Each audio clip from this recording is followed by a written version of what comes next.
Yeah, should be. It's on. Yeah, it's You're green. good. It's Yeah. green. Okay. All right, we are.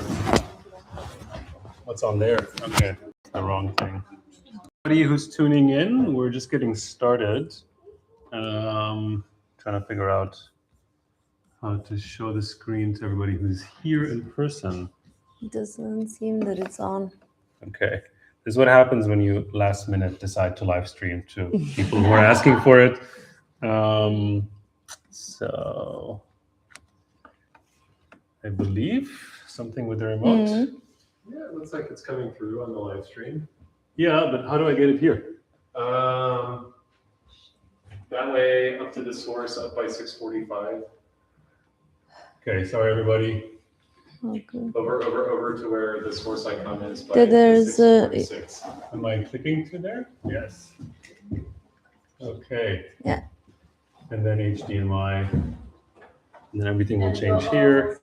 Press hold enter button to open the menu. Okay. And All right. Okay. We're getting there. Okay. Okay, so this, which is good enough for me. All right, we're live and everyone's here, so thank you for coming. I'm Ahmed. I should be speaking into this microphone. Let's put that here. Elena and I started this community 2 years ago with the mission to add 1 million healthy years to Europe's working population.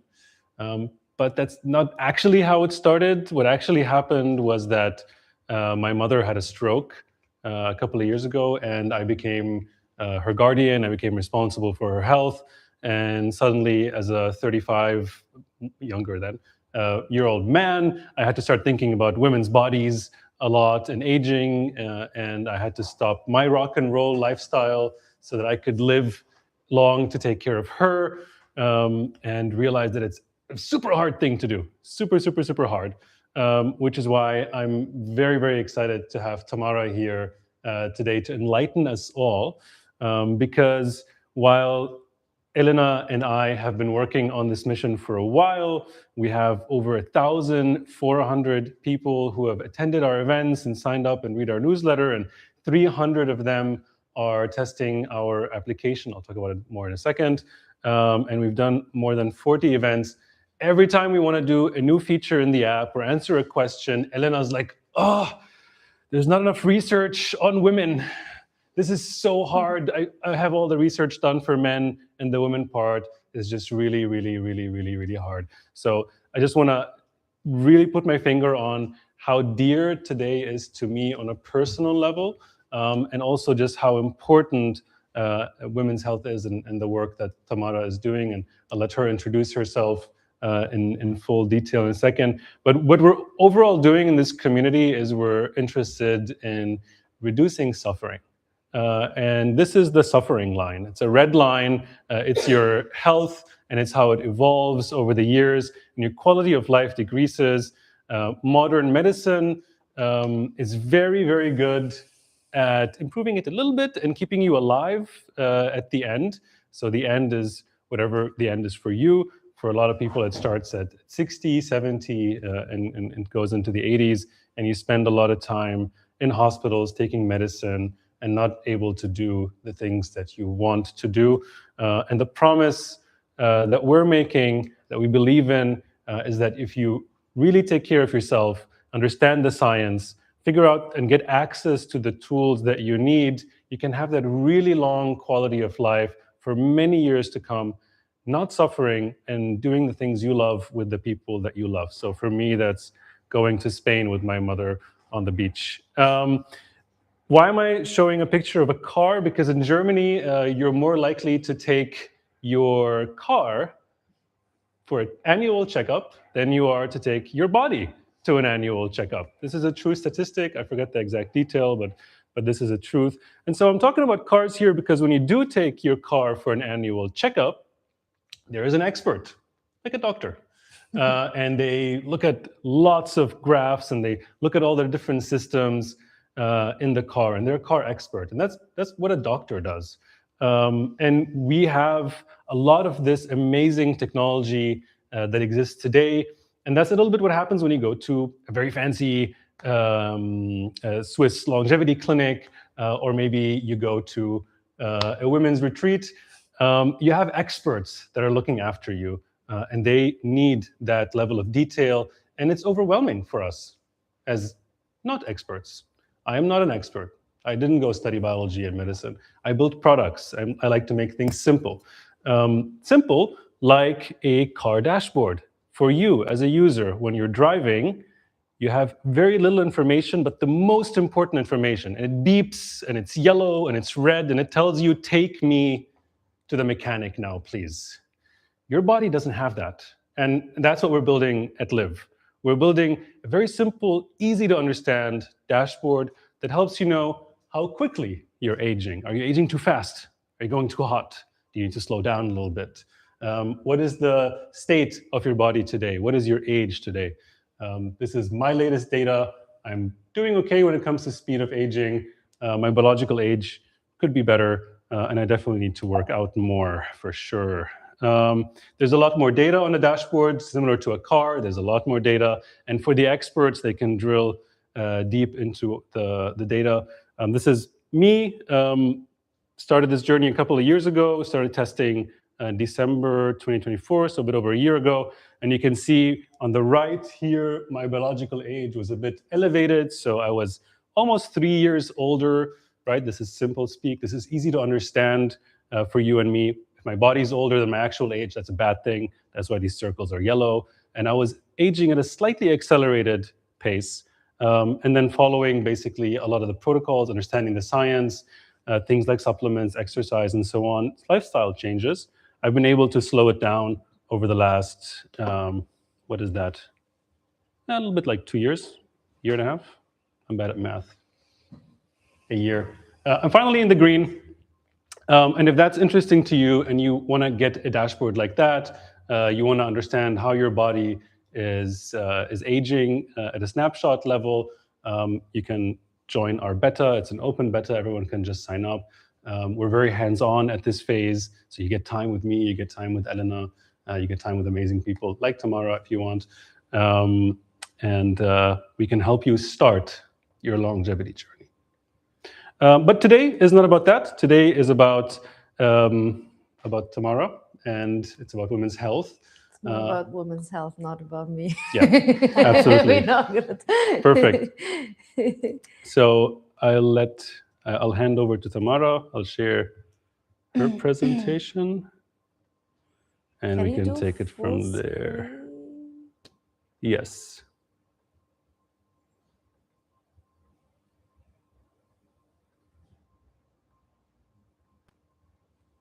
Okay. How does one do full screen here? I think you go to the settings. I think you can, if I'm not mistaken, go here and then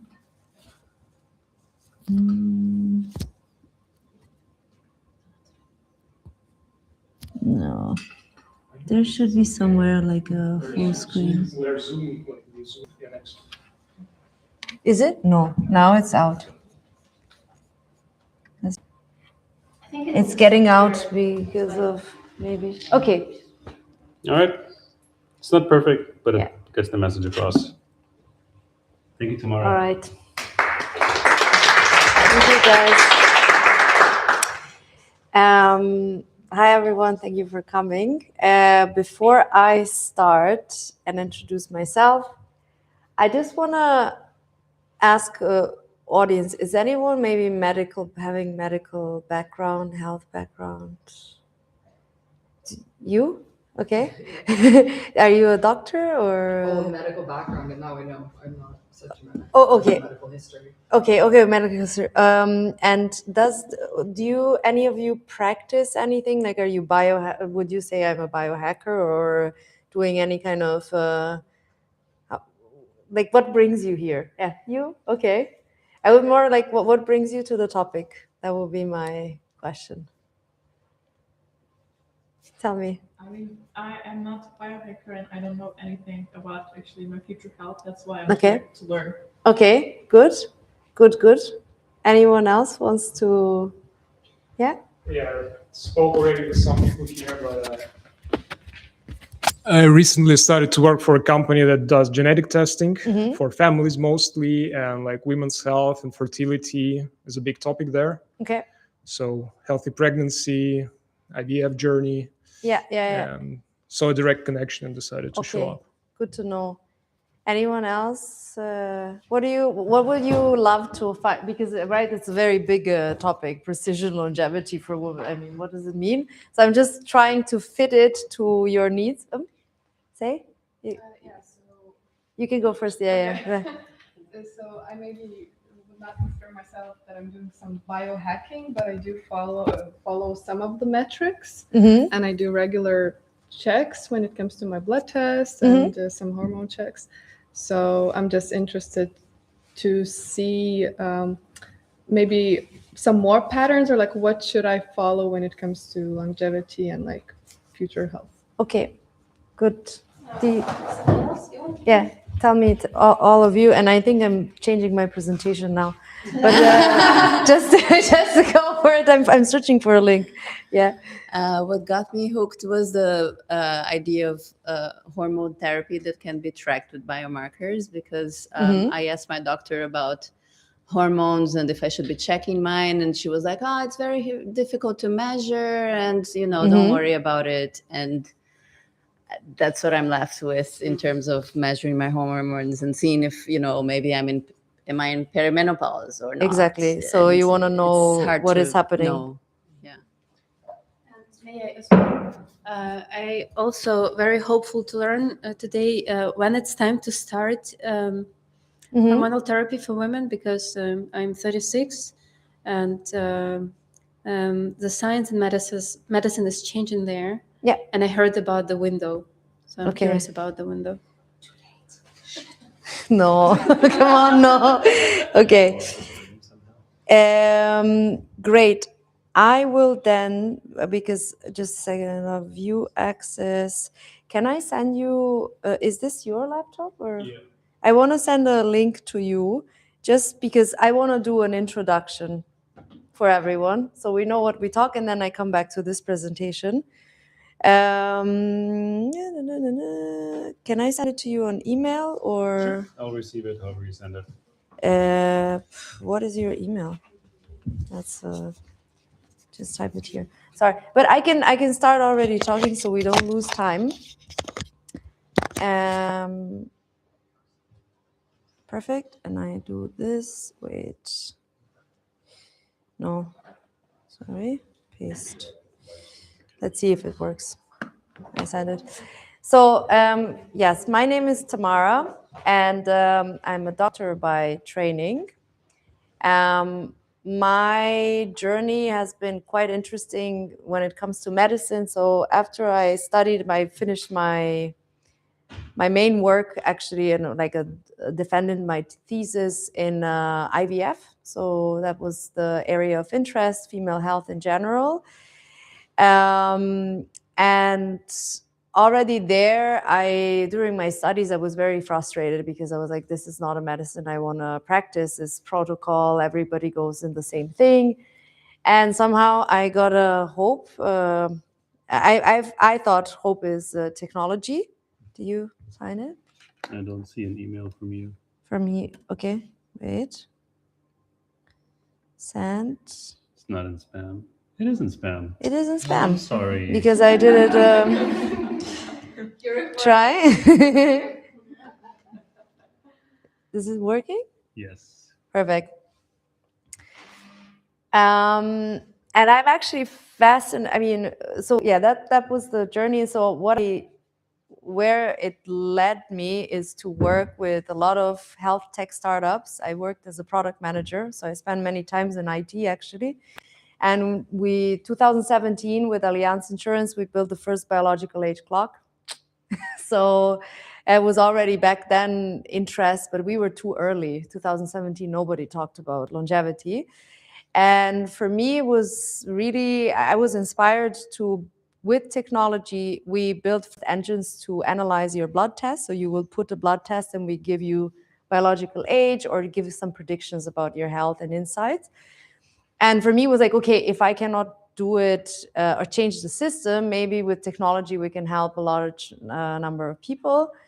So I have been doing that for 8 years in product roles in biggest health startups. Maybe you heard about Ada Health, the symptom assessment that you can chat. I was a product manager for the app, so you used my product.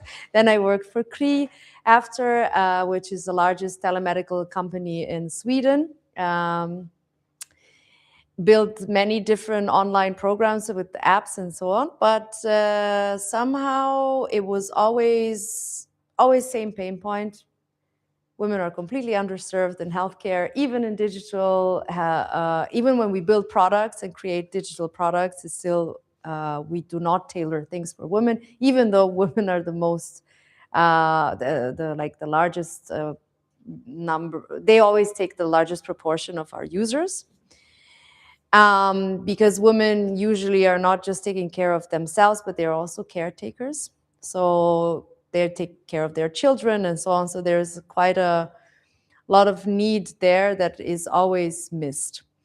And I think after spending almost 10 years in tech, I knew that I want to go back to practice, but in an innovative and new way. And that was already when the longevity hype, I would call it, started, which is great because finally people started talking about what happens to our body naturally when we're like not only for sick people, but what happens with our body and why, and kind of started inspiring people to take care about their health, which I don't know if you know, but then when we were younger, there was this preventative medicine. So you go to the doctor and they say, yeah, eat an apple a day. And then they're like stupid things and no one ever does it until they get sick.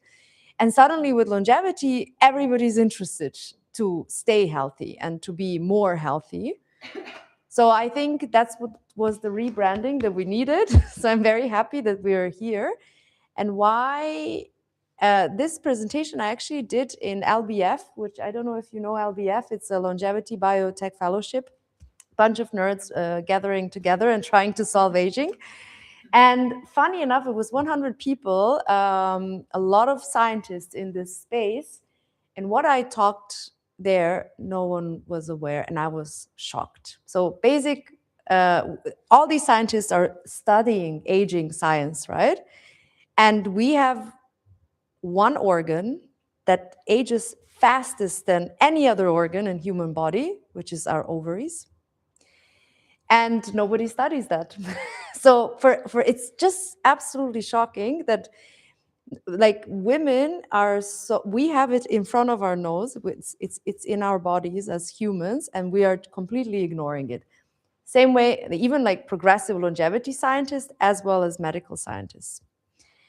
And why it matters? Because we cannot talk about health if we don't understand biology and all the medical guidelines and everything that you have to do. So if you don't understand what is really happening to your body, then it doesn't matter what supplements you take, but you have to put it in a context, right?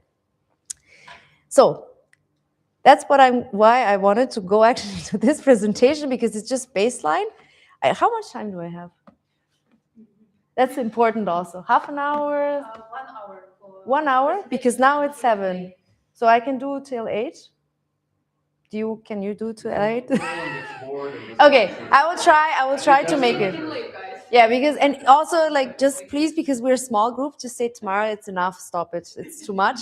Because I can do hours. I love this so much. So, okay. So this is usually how also that we start with the topic. Men are like, yeah, but why are women complaining? We're anyway living longer than men. Yes, we do, but in much poorer health. So you know these concepts of health span, lifespan, right? Lifespan, how long we live. Health span is how healthy we live. And this is the problem, is that we spend so many years in poor health. And why? Well, something happens here. We enter menopause. And as soon as we lose these hormones, estrogen, progesterone, we were going to talk, so risks for onset of so many diseases increase exponentially. Cardiovascular, bone health, we lose muscle mass, crazy things happen. So that is really important, and that's why it's all related to reproductive aging. And also, why is it so fascinating is that, okay, this is a question that I always love to ask. What do humans, just some species of whales, and giraffe and monkeys have in common? And it's not spine.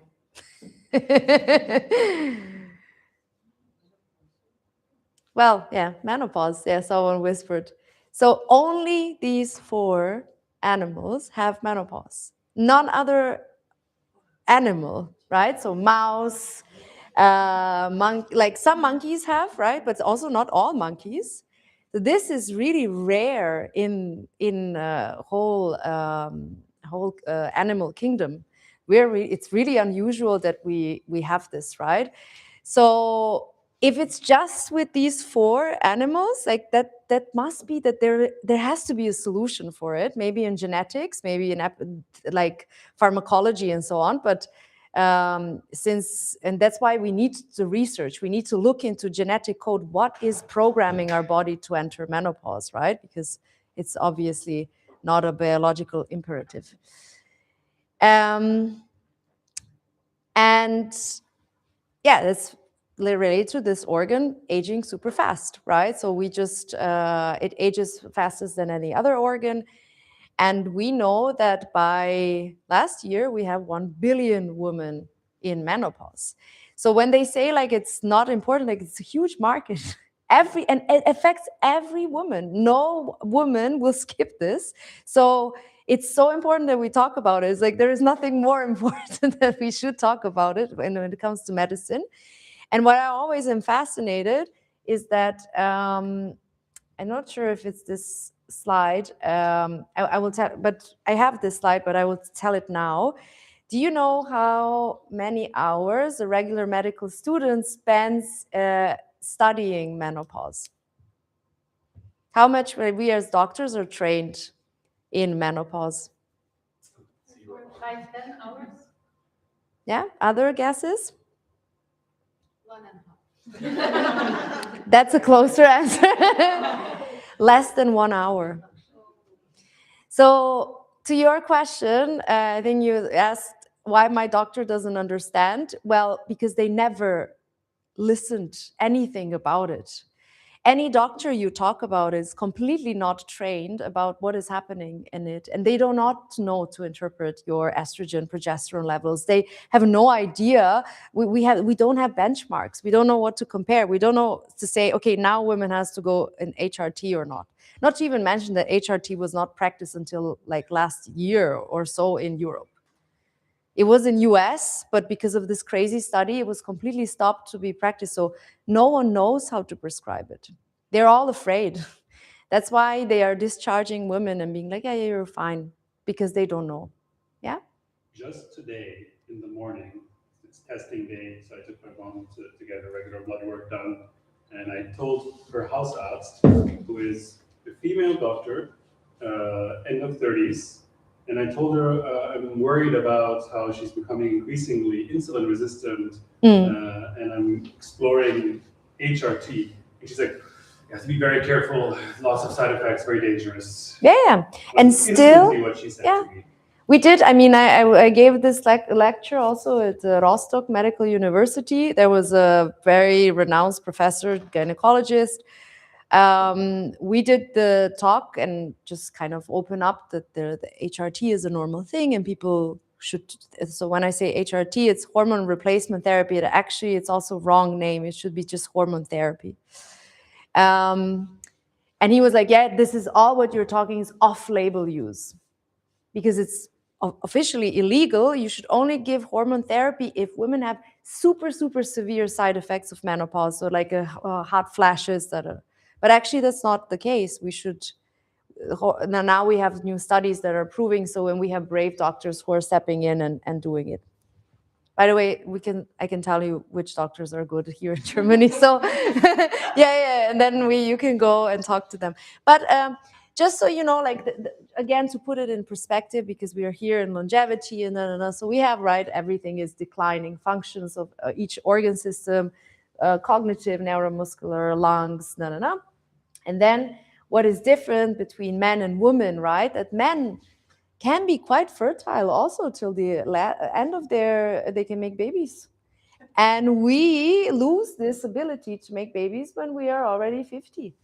And this is very strange reproductive strategy. Nobody understands why is it so. Like, why did nature make these things like this? Why a woman cannot carry a child when? I can add that there is a theory which is called disposable soma theory. Mm-hmm. It's evolutionary theory that says that we as species will optimize the juices of life. We can keep them for so long, and then it's like reproductive age. And after that, doesn't matter. So it's like evolution optimizes for reproduction. It's one of the theories. Yeah, there are so many. I mean, there are, people are saying, yeah, because we're super intelligent, and then we like, then our woman cannot. Our pregnancy, we carry baby for 9 months. It's super demanding metabolically. There's so many hypotheses, but at the end of the day, we just don't know. We really don't know. No one ever really looked into it. And that's why it's really important that anyone who's in research really looks into the reasons why and so on. Yeah, mammals with menopause. So that's why I said we should reframe the thinking, and all like people who are doing any innovation, maybe this whole thing can be just an option and not a mandatory thing that happens to us, so not an imperative. Maybe we can change it, and maybe with new genetic therapies we could actually change and reprogram this. That's what we just talked about. So yeah, only less than 1 hour.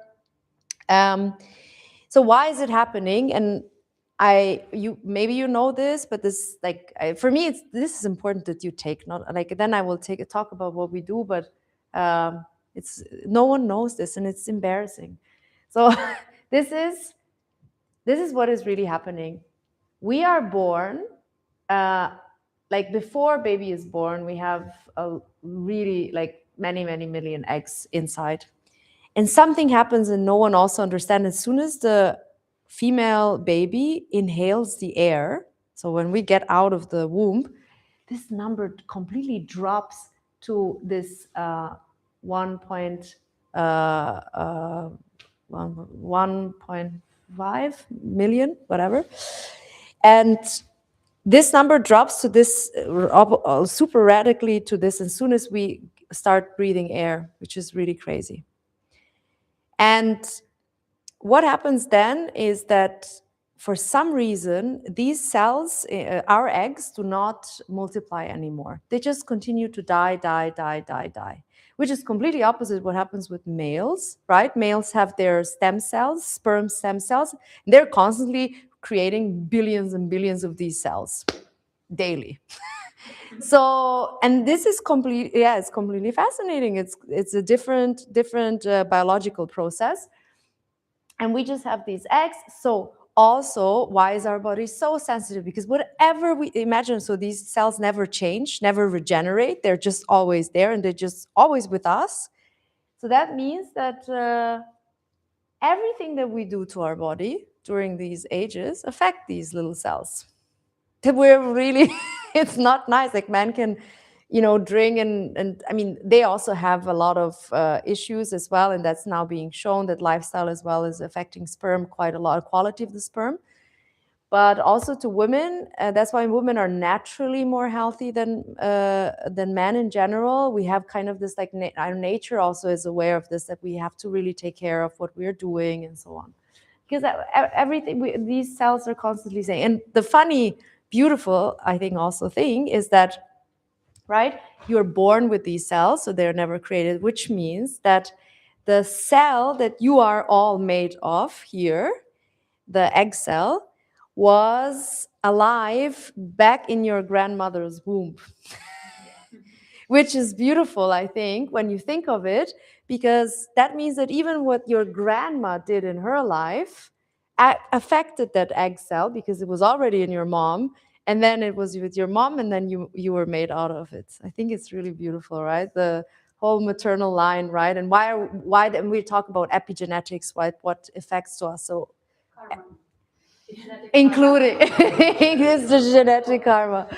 But yeah, we are really connected to our female line throughout our lives, and that's the difference, right? That's actually the main difference, is that we are not creating new egg cells. The other animals who are not having menopause, they're actually multiplying their egg cells while they are alive. There is this one animal, naked mole rat, which is absolutely fascinating. And they are one of the rare animals that really generate new cells continuously. Guess what? The females rule the show. They live 80 years. Rats are usually like 10, 20 years. These rats, they live up to 80 years, which is insane for that small animal. Super healthy, and women run the show. They have like a queen and then the subordinates that are female, and men are just there for reproduction. So maybe that's where God knows what will happen when we find the way to never have menopause. Yes, and also this is extremely beautiful. Again, nature, like what these hormones are able, how they are able to transform. In general, sex hormones, just for also men and women. So it's complete. These hormones are completely transforming our body. They're growing boobs. They're bringing hair. They're doing, and also not just that, for women, they're transforming women when she gets pregnant into something that can support and incubate a life. So we are literally portal to a new life to the planet, and also then same hormones bring back this body to normal, transforms again completely. And then, I mean, it's just really, really powerful. So imagine when we lose these hormones, what happens also with our bodies. And that being said, so just what are these effects of hormones? I don't want to actually, I'm thinking, okay, yeah. So just a little bit what happens. You probably, I should have put a slide with the cycle. But you probably heard that, right? That during, we have the estrogen and progesterone. So first phase, at least like high level, you understand, first phase of our cycle before ovulation, we're in our estrogen phase, right? Estrogen is rising. Then we have the peak, we ovulate, egg is being released. And then this leftover is called corpus luteum, the yellow body that secretes progesterone. So the second phase is just, remember that, second phase progesterone, first 15 days estrogen. And that is like this orchestration, the symphony happens every month, and it's very like we have in our cycle, and we are also operating with that. And what happens as we age, the quality of our ovaries. So imagine every time an egg gets released, there is a scarred kind of tissue happening, being in our ovaries. And this organ is aging, and this process is weaker and weaker and weaker. So firing of these hormones, estrogen, progesterone, is just slower and lower. And this happens, so this was like a symphony, right? And suddenly there is this like chaos that happens. And that's why women started experiencing weird symptoms. Just suddenly they don't have energy, or they have a lot of energy, they have the hot flashes, that just because this orchestration just becomes a little bit chaotic. And that's where we act, actually. So when you act with the hormone therapy, what we're trying to do is bring this chaos back to this, so body is calmed down and we're imitating the natural process. And the important thing is to detect perimenopause. That's the window where you should start with hormone therapy, so that you are basically then maintaining these hormones throughout the age. And what really, if we lose estrogen and progesterone, just briefly so you understand, we have these hormones. But let me explain you before you look at this. This is like bad things. But let's look at the good things of estrogen and progesterone. Because you should also understand it doesn't, that's what you should take also to understand how you plan your routines or your health routines and so on. What's the role of estrogen? Estrogen, so imagine it's before you ovulate, so before you mate and produce. This is biology. I'm not saying that we should do this and I choose if you want to have children or not. This is not the point. But this is just what I'm trying to explain, what are the biological roles of these hormones. And estrogen is basically a hormone, and you know this, like after the period, women are so full of energy. You can go out, you feel pretty, your skin is amazing. You can run, you can like do the best things, like in terms of sports. You can run a marathon. Why? Because you are ready to mate. So so that's what biology is trying to do, right? You're super sexy, you're pretty, you feel like, oh my God, I can do whatever I want. And you're suddenly getting into this mode, you're preparing until 15th day of your cycle. And then there is a testosterone kick in, so you get horny. And you get really you start having sexual desire. That's why ovulation period, like people are like, you're full of juices, you're like ready. That's what happens to our body. And also talking about how we plan our exercises and our daily routines, that's the time when you should do all the things that are super active. HIIT trainings, VO2 max, run a marathon, do intervals. That's your prime time. And then what happens when ovulation passes? Okay, you are like, body is observing, did I get pregnant? Did I didn't get pregnant? Do we fire other alarms or not? If the body doesn't know, right? So everything is still like cautious. And then progesterone comes in. Progesterone role is actually to prepare body for pregnancy.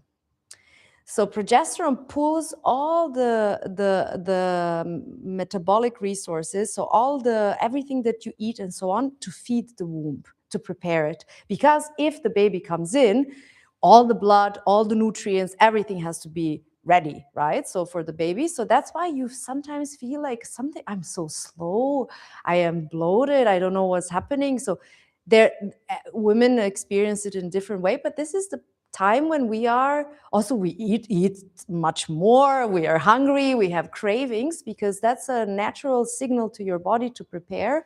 Maybe we need energy, and then waiting for this actual day before the period, before actual period, when your body realizes there is no signal of pregnancy, we're actually free, flush it out, prepare all over again for the whole thing. That's what our body is trying to do. So imagine now all the biohacking things that we need to do, or we need to sync it with this cycle, with this nature of our body. Even when we do hormone therapy is trying to imitate this and bringing body in this whole cycle. And that's why I told this story, so you know how to observe yourself. You're not crazy. You are not fluctuating woman. You just have your biology, and you have to be in peace with this. Because and you say, this is science and this is how I am. And then, I witnessed, why is this important? Because doctors are stigmatizing. Women doctors are stigmatizing female patients. They're telling them they're hysterical, that they're like all these wrong labels that we have been living for so long. With knowledge, you fight it. So understand yourself, and then no one can like bring you down or say that you are something. Hysteria, actually, do you know the origin of this word? Hystera means womb on the ancient Greek. So what was the story of the hystera? Was that ancient Greek doctors believed that when woman goes crazy, the womb gets detached and goes around the body and makes a mess. So what they did as a treatment, they were masturbating women, so they were satisfying them. That was the first invention of the vibrators and stuff. That was the therapy for hysteria, to bring the womb back, and then woman is good.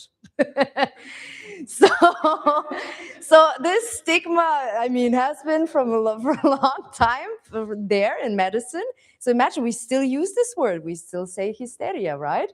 And this is tied to it. So that's why, like, that's what you're fighting. You're fighting 2,000 years of legacy of labeling women as crazy just because they don't understand. So understand yourself and fight for others to understand. That's the message. Now we can go to what I wanted to say. Yes, this is super important with symptoms. Women experience all health symptoms, not all, but quite a lot, very differently than men. Heart attack, for example, we were trained in medical school. Classic is like pain going through the left arm. No. That's how men experience it. Most women actually experience it, pain in the belly. So stomach pain, super like that can be mistaken about belly pain or like vomiting and so on. Usually also going into the right side, which is very unusual. So, and we have 50% of women actually that when they go to the doctor, they get discharged as like, it's nothing to you. And then they actually have a heart attack when they come home. 50% of all women that go to doctors. So that's why I'm saying fight for your biology. If you know something is wrong with your body, something is wrong. Don't let anyone like say no. And medicine's job is to fix it. So anyone who's not taking it seriously, it's not a good physician. Yes, that's also what I said. So a lot of pain is more likely to be seen as emotional or exaggerated when women complains by doctors. And this is where I would, I think, stop now, because just to understand, so ovaries is completely understudied. We don't know what is happening. Medicine doesn't know. We don't understand how our ovaries are connected, and estrogen also, how are they really connected to all these other systems? Why do they affect bone health? I mean, we know a little bit, but there is no actual like really in-depth science. How is it communicating with brain? Why do we have mental fog? Why does it affecting our mood when we have fluctuations in estrogen?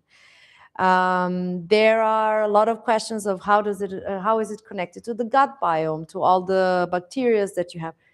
Just so many things we don't yet understand. We have some understanding, but that's why you have to be very careful when you take advice, that take something that is really sound-based. And a lot of things that are being now sold to women are just wishy-washy things. That's just to sell. So be very careful.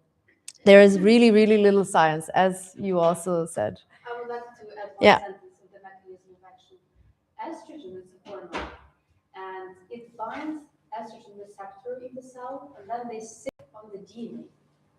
And on the DNA, they act like orchestra. They start to activate this gene, that pathway, that pathway. So this is how hormones work. And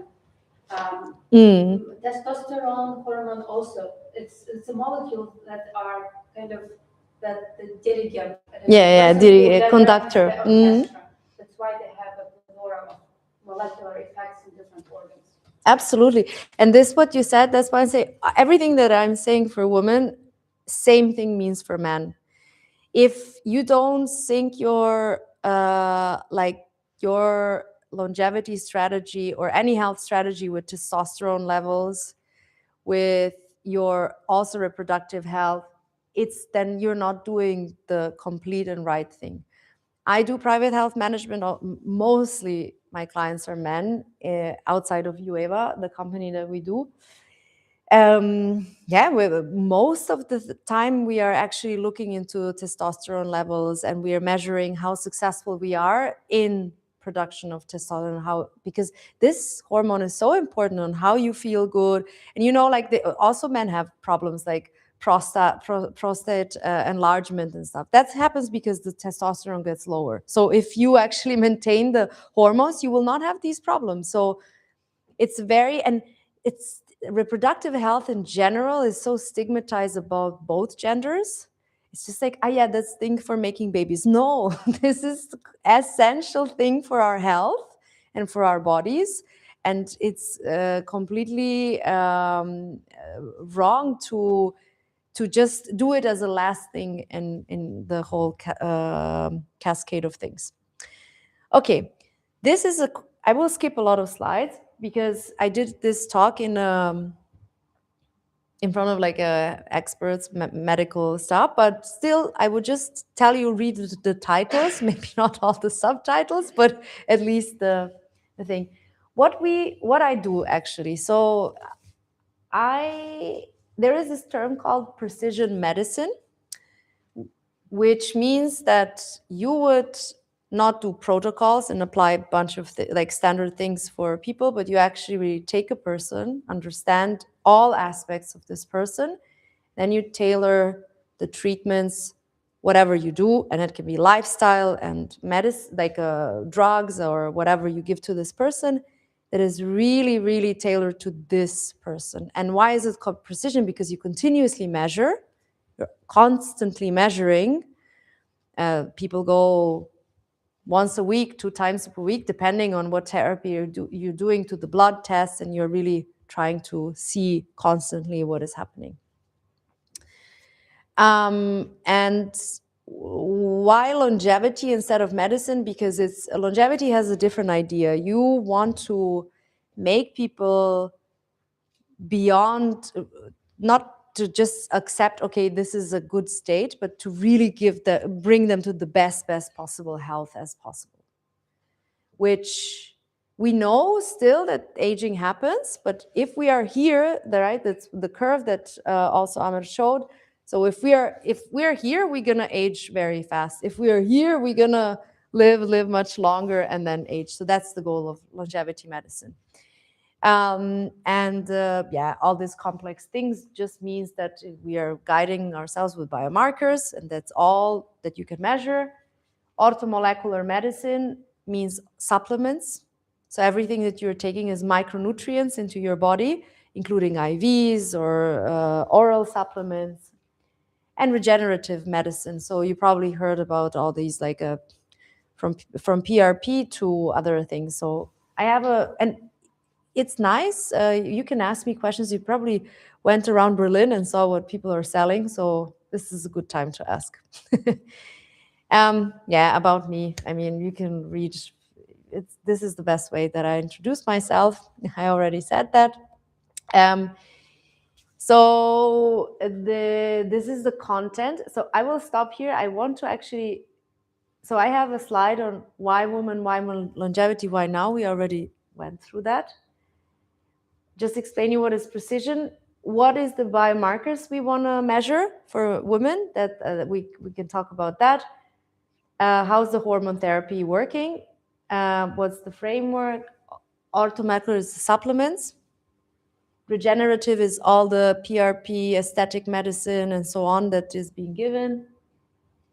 And what I do in my company, which is really cool. But I mean, you can also, what we do online, and we do good retreats, and we can talk about it. But I want to ask you all, what are you most interested in? Just like if you have to pick one, what are you most interested in? Supplements. Okay, biomarker supplements. Anyone else? 3 for me. 3. Okay, biomarkers. Everybody wants to measure themselves. Okay. Supplements. All right. Then I will focus on that. And then if we get to the regenerative part, good. Okay. We know the slide. This is a good one. So, because longevity is not a wishy-washy thing. Actually, aging science is really, it's important to understand that it's not about wellness industry. What are we trying to solve? So we know that nature, something happens in our cells and we age. And this is kind of defined in some scientific books, but just so you know, we won't go into detail, but that there are 4 processes that are happening while your body ages, which is this like a formation of zombie cells, some dysfunctional, like we're constantly multiplying, but some cells are just dysfunctional. We have a lot of inflammation that happens across our body. different reasons, virus attacks, bacteria, unwanted guests. We eat microplastic and everything. Like all these different things can happen. And this increase of inflammation in our body can then be a good place to develop new diseases. So mitochondrial dysfunction, that's why you are doing all this cool stuff there, red light therapy and so on. We know that also we lose the capacity to metabolize, and epigenetics, obviously all the lifestyle stuff that we know have an effect. Yes. There's a wife of a friend, they're I think in their late 50s, and she suffered from pain in her legs for weeks, maybe even months, and went to doctors and they couldn't figure out what it was. And then she did her own research and narrowed it down to mitochondrial dysfunction. And I forgot exactly what she supplemented with. I don't think it was just Q10, I think it was something else. And yeah, the pain went away. Amazing. Yeah, I mean, the thing is that usually they will, if you go with the pain in calves or legs, they would just check if it's heart or big things that we know. And then obviously in medicine, if it was black and white, then it would be so easy, but it's not. And there are so many, things to, it's a good example. I mean, and in practice, you see even more crazy, I don't want to say crazy, but like completely things that are outside of the rules that we would expect nature would behave. So what are all these scientists, the real longevity? So we don't have solution for any of this at the moment. So there is no cure for aging at the moment. Longevity is basically improving the health span. So just that you're a little bit healthier, mostly affecting this lifestyle. That's what we're doing. And we are supplementing some stuff. But all this stuff, and maybe like we can a little bit help our body, but there is no cure at the moment for aging. We're still gonna die. And the radical longevity scientists, they really want to never die, right? They that's their goal. It's not to die. They're really dedicated to fighting aging. And the best thing, I mean, we know also there are startups, there are freezing people and stuff like that. So Transplanting heads as well. Hmm? Like bionic bodies and heads. Yeah. There are many different strategies. I mean, people roll their eyes because it looks very scary, like a Frankenstein movie. But I'm like, well, try if it works for you. I mean, maybe there are new solutions that are out there, and also we talked about the balance of the body. I don't want to go into too much, but okay, I have 20 minutes.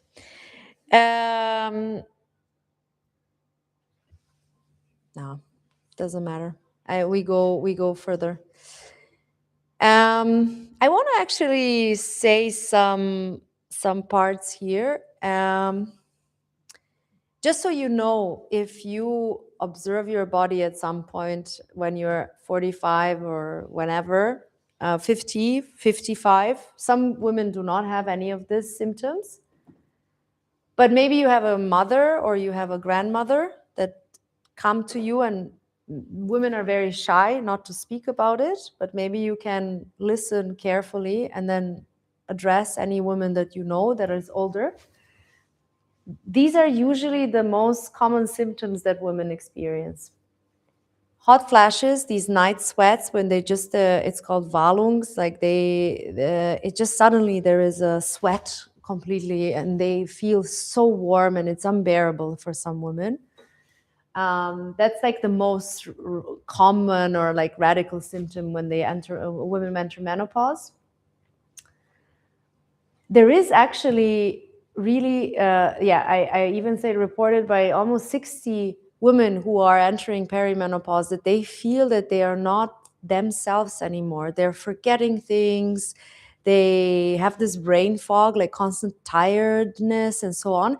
And usually, like at work, even people are labeling these women and saying, this whatever is wrong with you. But it might be, there is a solution for it. You don't have to suffer this, right? So super important to know. Sleep dysfunctions, a lot of different things like insomnia, waking up, trouble falling asleep, mood swings, they're just super irritable. Of course, like your whole body is changing inside.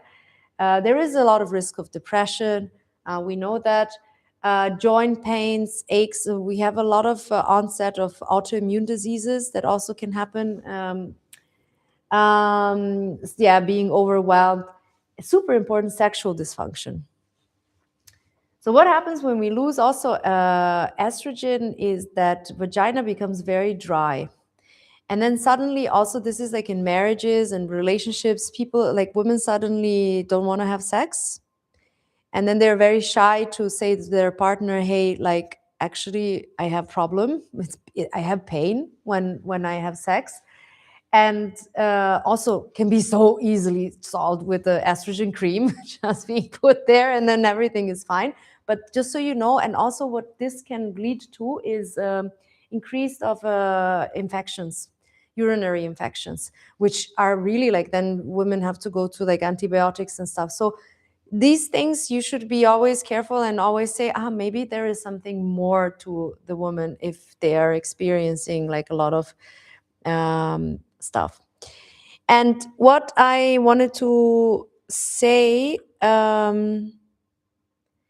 what is this precision longevity medicine and why is it important? So first thing is that whatever you do, you first measure and try to understand who is like that's first like the biomarkers, you already know what we take everything in consideration. Second is phenotyping.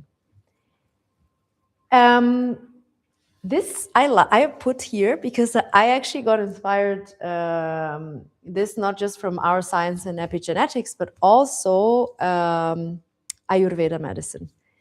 You maybe know, I don't know, have you ever heard about Ayurveda? Yeah? Yeah, so you know how Ayurveda, I was volunteering with Ayurvedic doctors for 6 months in India. I just really wanted to know how they work. And it was fascinating. I was with this 80-year-old Ayurvedic doctor. It was a really, really amazing soul. And he's like from the door, he knows what is the body type of this person, what kind of genetic they have. They would say like, he already know me. I mean, you probably hear about this Vata, Pitta, Kapha thing, but it's body constitution. It's like, what are you prone to metabolize? Are you good metabolizing fat? Are you like a very good in, I don't know, the skinny people have probably no problem to, they spend everything that they eat. People who are more prone to gain weight, they have completely different metabolites. So they were reading the way people walk or enter, like what are the body type. And that's why I say I think it's super important also for doctors. Doctors lost their old practice. That's how old doctors used to know that. Like they would also read the signs, like do you have under eyes brown? That's your kidneys are wrong. Are you dehydrated? How is your skin? Touching people. When was the last time doctor touched you? When you go, I mean, even gynecologists are prescribing things from the door and not really looking, right? But it's so important that we get in touch with it, put our hands on also our patients to feel so many things you can read just by touching. And that's quite a lost practice. I mean, every patient, I believe, should be really detailedly examined, but that's super important. Because you should, by phenotyping, which that means like what characteristics you have as a also genetic and body constitution, you can also learn a lot about this person. Predictive modeling, obviously, what we do as well is, I mean, you are quite good in this, having your clocks and predictions with these biological clocks, but there are a lot of these like different calculators where you can try to interpret all these complex data into something that people can understand. So then they tell you, you have a risk of cardiovascular disease like this number, and then you're trying to lower it down. I think what I personally, why I use machine learning tools is to just show the trends. Like this is where you're going. That's also biological age. It's just a trend. It's that you're going up or you're going down. but we're also learning how we can use it. And then obviously personalized interventions and continuous monitoring. So you're always iterating. Yeah, we talked about it. I don't want to measure. That's what you want to know. So let's go here. This is some kind of like I tried to put a framework. And super important is what I wrote here, first talk to people. I mean, that's why it's good to have a doctor because otherwise you will end up spending 10,000 euros on the tests. I mean, you can do it, obviously, if you really want to test everything. But the whole point is that you don't really need to test everything. You need a good mindset and a framework, what you want to understand, based on also then history, symptoms, goals, then you can personalize something. You don't really need everything. But obviously, it's very good. There is the core clinical labs, hormones, as a really, all hormones, metabolic nutrients. You want to check every system, how it works. Like how do you metabolize fat? How are you metabolizing glucose, sugar? How are you metabolizing proteins? And obviously other hormones. And then also body health, right? So this is all the scans that you would do for a body. And including VO2 max. We also do longevity Olympics. We make people do all the exercises. We want to see how good is the grip strength and all the stuff. You probably maybe also watched Peter Attia. They're also doing it, but it's also important to see this. Body composition, DEXA scan, diagnostics, also ultrasound specifically for women. You should do all these different checkups as well. That's the framework. So you're looking into this, and then obviously you can go layer and layer depending on you could do a first baseline result, and if you find something, then you go deeper into one of these categories. One thing just here, this is super important and very usually underestimated, because women are like, yeah, this is all about hormones, and no. It's really about how strong is your body. Because if we are not strong now, we then later will be much weaker, because when we lose our hormones and stuff, we literally lose our muscle mass. We lose 20% of our muscle mass because if estrogen is not stimulating the muscle.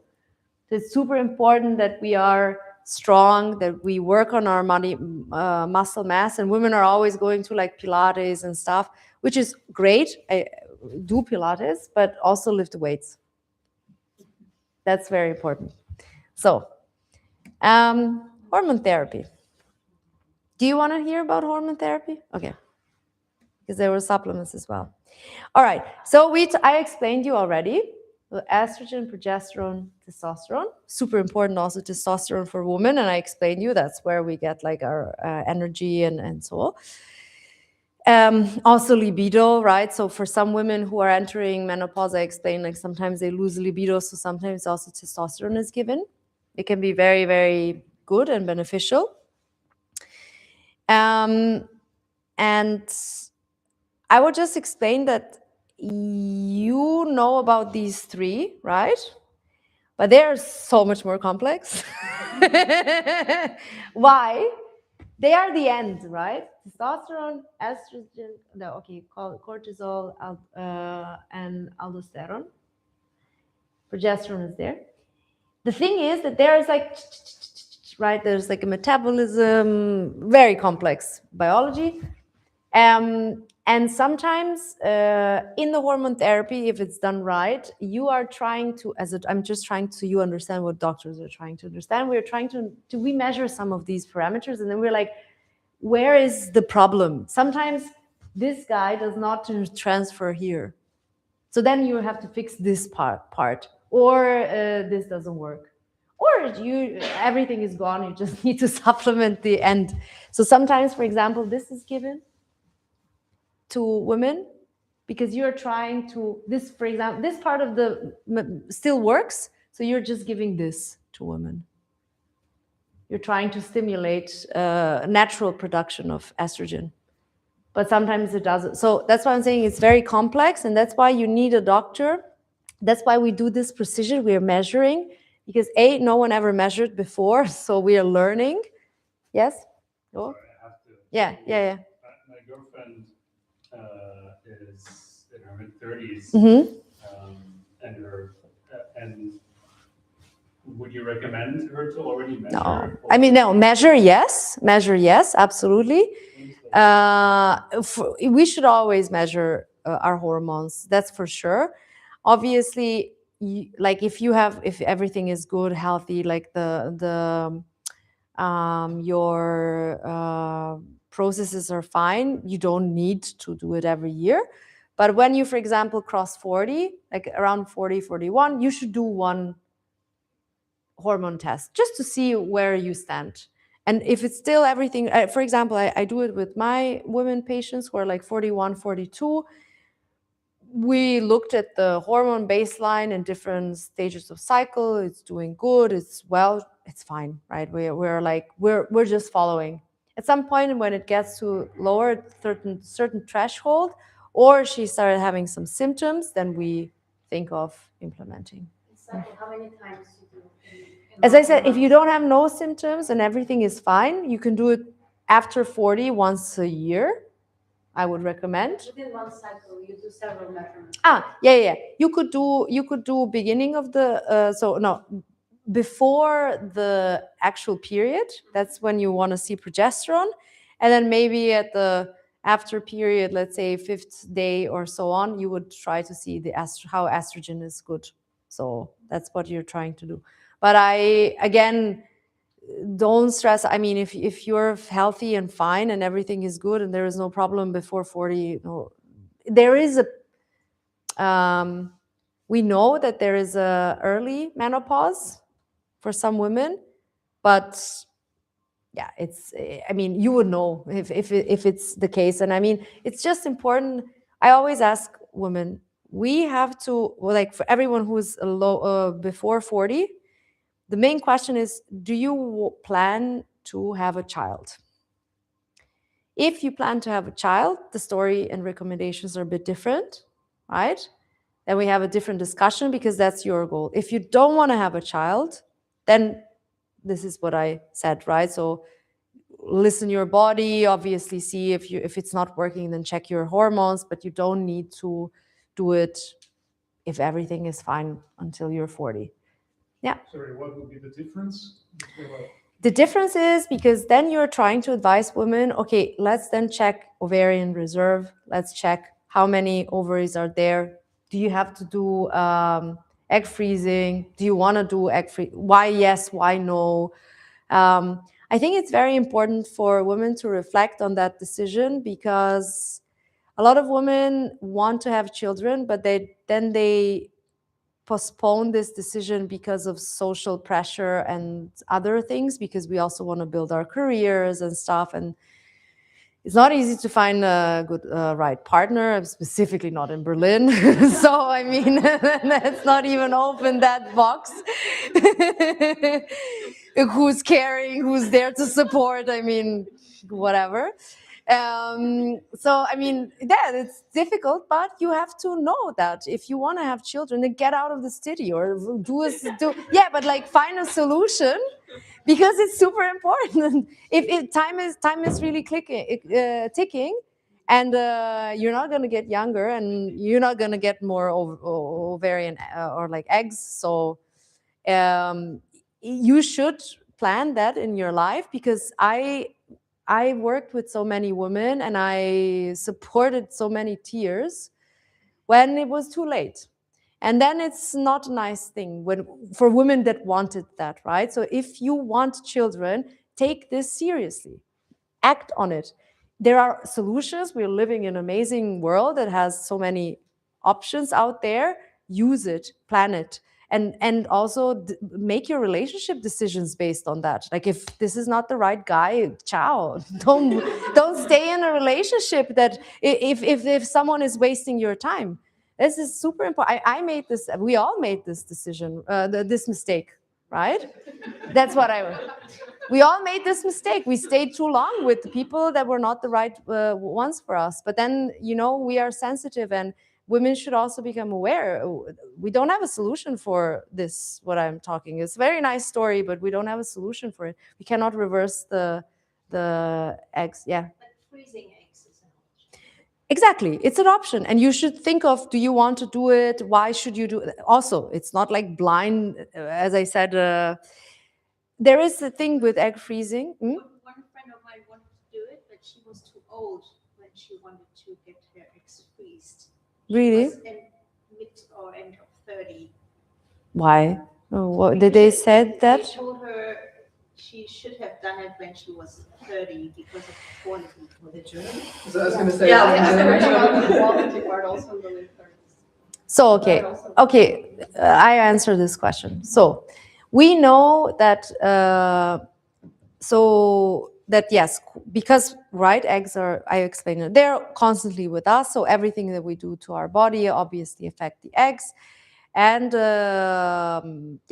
egg quality also decreases.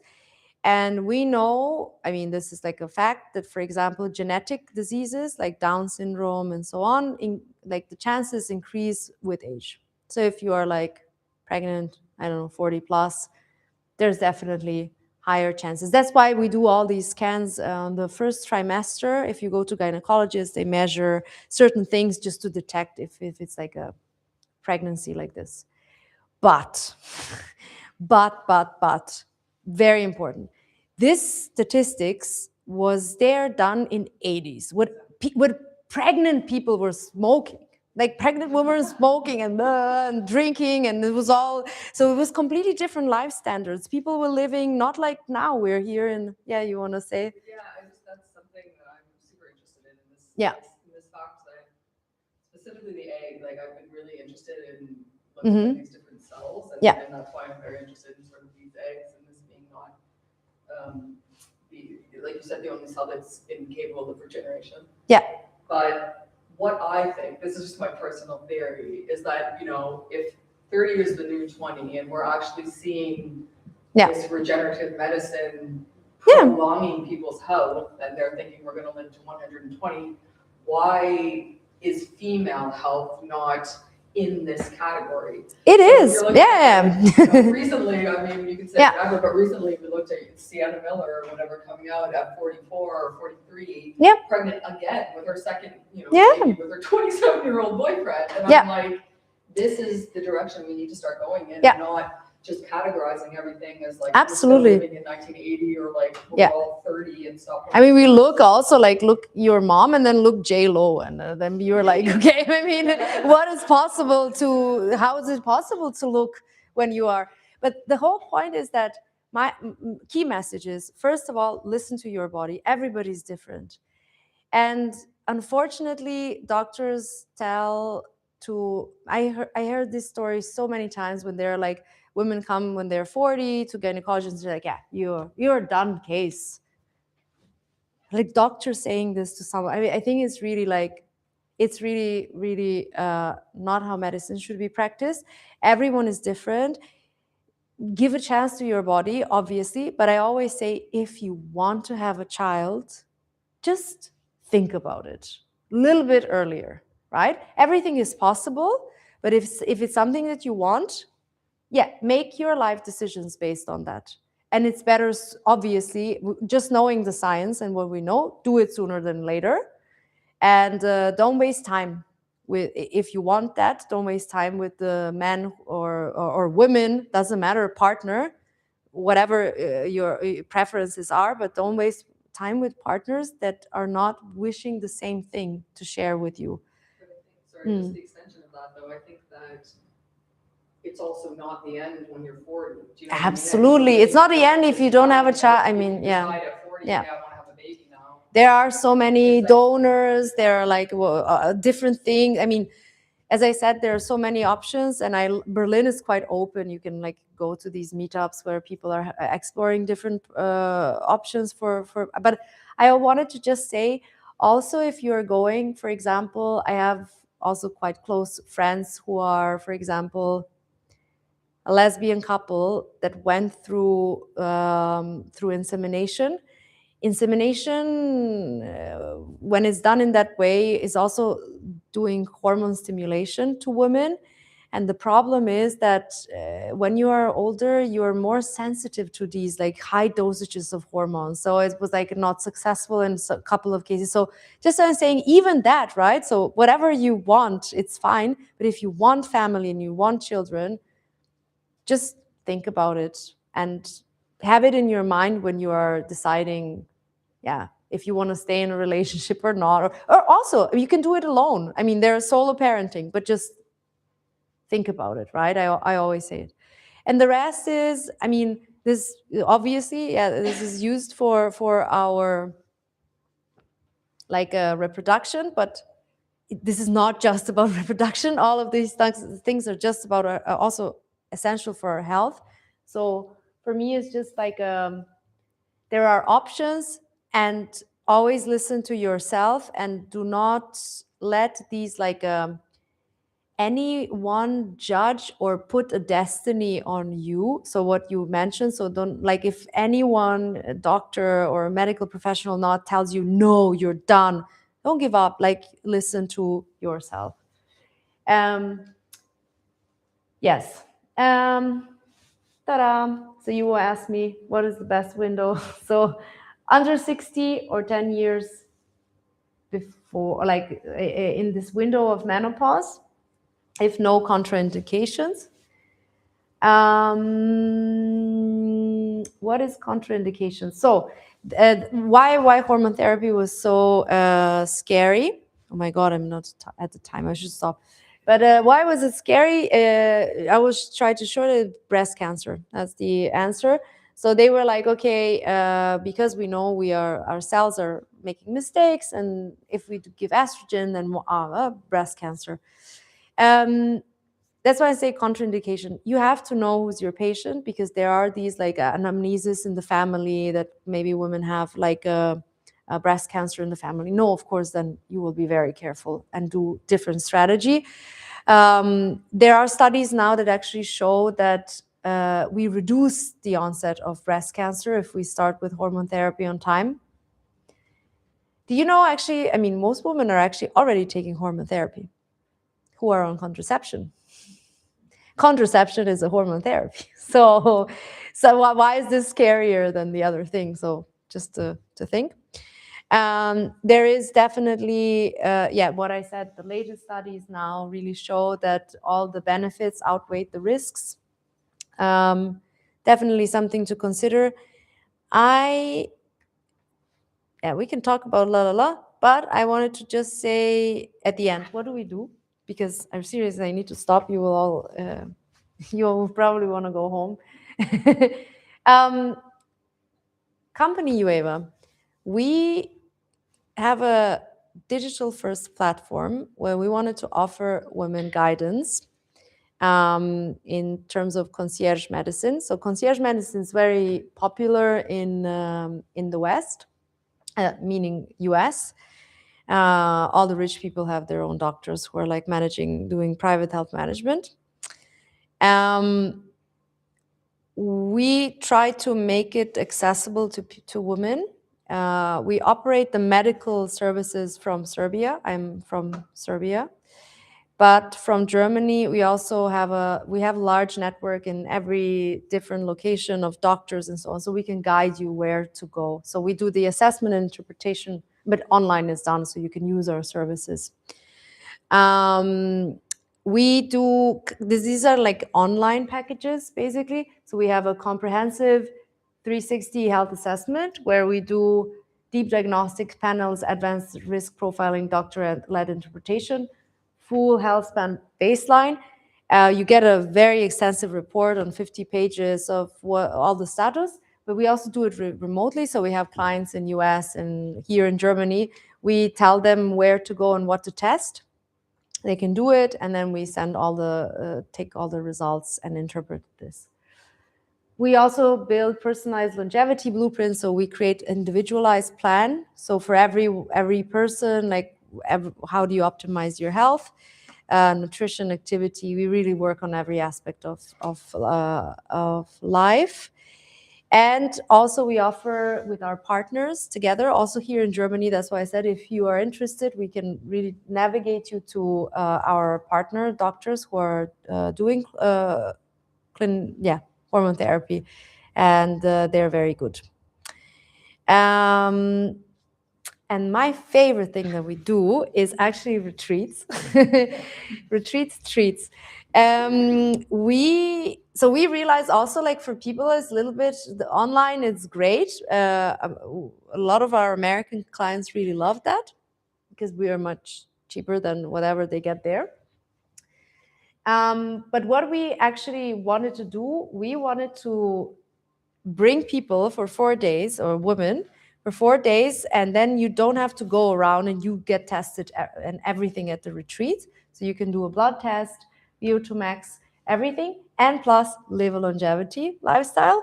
We have amazing yoga teachers, strength trainers. We do it in very beautiful hotels as well. So, and you get everything in this one package for 4 days. And yeah, I think it's great. We do one now in the 5-star hotel. This is like a Grand Hotel in Mountain Koponik, where all our sports people are preparing. And we have very good sports, so from tennis to water polo to basketball. And they're all training there, so hot guys. Also good.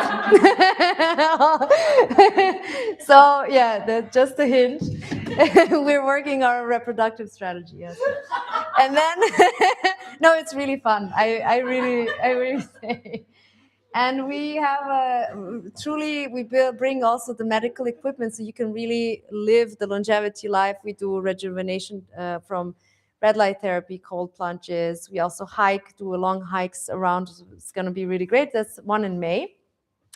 And the other one that we're working, this is like from Kempinski hotel chain. I don't know, it's very fancy, but it's great. We're more focusing on recharge and restore.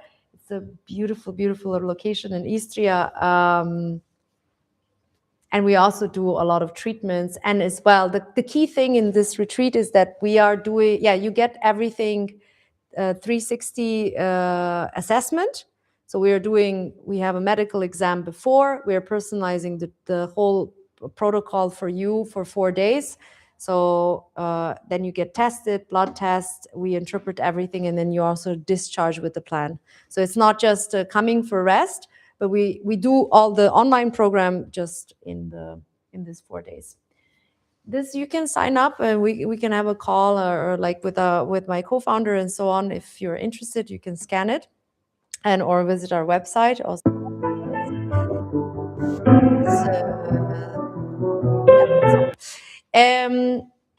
This is one case study, but I will not go through it. This is really, really what we managed to achieve. We in just 6 months, we did weight management with one woman who was not yet in perimenopause, but also, lost 7 kilos in 6 months. From 35, we measured it recently. She's now at 42, which is really great. Anyway, I don't want to. If you want to connect, you can. I would be more than happy. This is my LinkedIn, I think. I hope. No, this is my LinkedIn, and this is if you want to get in touch with Ueva and what we do. And stay connected. Thank you for listening. I hope you enjoyed it. I think usually we don't let our speakers go this long, but it was I'm sorry so long. But it was absolutely riveting, and I could tell from the room that everybody was actually interested. We have a really good feel for this after doing so many events. One thing that's obvious to me, I think there's an opportunity to do a lot of intro sessions on specific topics for women's health, and then a lot of deep dive sessions. And I hope we can do that. And I hope everybody here will come. We'll do these things online, in person again. And there's a lot to learn. And I hope that next time everybody can bring their boyfriend, their brother, their cousin, or something. Amen. Because I think it's really, really No, you know what? My friends. I think we should organize like a precision longevity for men in one room, and then here for women, and then networking after. I think that should be the exactly. Please, thank you to us. Thank you. Thank you. Thank you, John, for hosting us. Yeah. Elena, thank you for organizing this event. I got to just walk into Thank you. And thank you all for coming. Really, really appreciate it. John, how long do we still have the space for? I mean, 15 minutes. Yeah, another like 15, 20 minutes. 15 minutes. Also, I sent the stream to a bunch of friends in the US, so you were being streamed live in Pittsburgh, Pennsylvania. Nice. Thank you. Bye, everybody. Thank you. who's watching online.